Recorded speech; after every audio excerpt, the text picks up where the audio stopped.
we know that God works in us the fruit of the Spirit of being faithful and loyal, able to finish strong in the end. Because it's a long race. We cannot sprint and think we're going to make it. We have to trust God to refresh us and to sustain us on this long journey.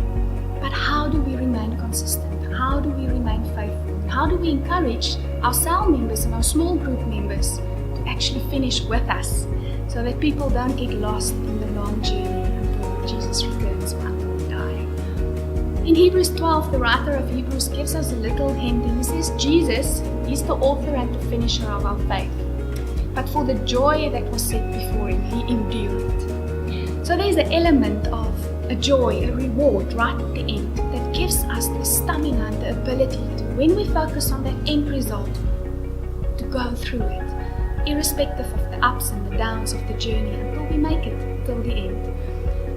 So what do we do to see that end promise? In our small groups, God speaks to us about the members. God speaks to us about the vision and the mission. So what did God tell you about your small group? That's a promise. That's the joyous thing that can sustain you, that can help you to create that endurance right through the end. But if we have that promise, if we've heard that promise from God, as a small group leader, we have to steward that. In Matthew 25, there's a parable of a master that goes on a journey and he leaves behind 3 servants. We all know the story. The one he gives 5 talents or 5 bags of money or whatever, to the other one 2, and to the last one he gives 1. And then upon his return to 2 of the 3 he says, "Well done, good and faithful servants."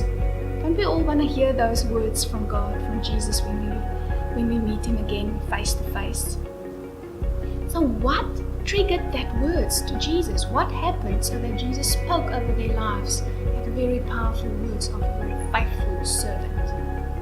The one had 5 talents, he gave back 5 more. The one had 2 talents, gave back 2 more. Something happened. There was an element of multiplication that happened in there. And often in our culture, we think that if we just maintain, we just don't lose what God has given to us. We just manage that and we maintain that God will say we're faithful.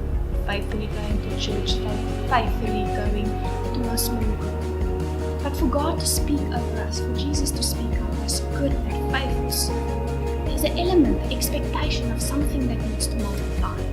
So what has God given you? Trust him. Steward that gift. Steward that promise as you endure. Be like Caleb. In Numbers 14 we can say that, we can read that Caleb had a different spirit within him. It's not something that he did, it's something that he represented as a person. And I just want to encourage you, if you look at Daniel, one of the most faithful people I think we can read about in the Bible. He served lots of generations of kings. Daniel was skilled in literature, but God used him mightily in politics. So I want to tell you and encourage you, it's not about your skill set. It's not about what you have, what you know, what you've been trained about. It's about who you are. It's about the work of the Spirit within you and how you then just report yourself and present yourself willing to God. And God can use you mightily.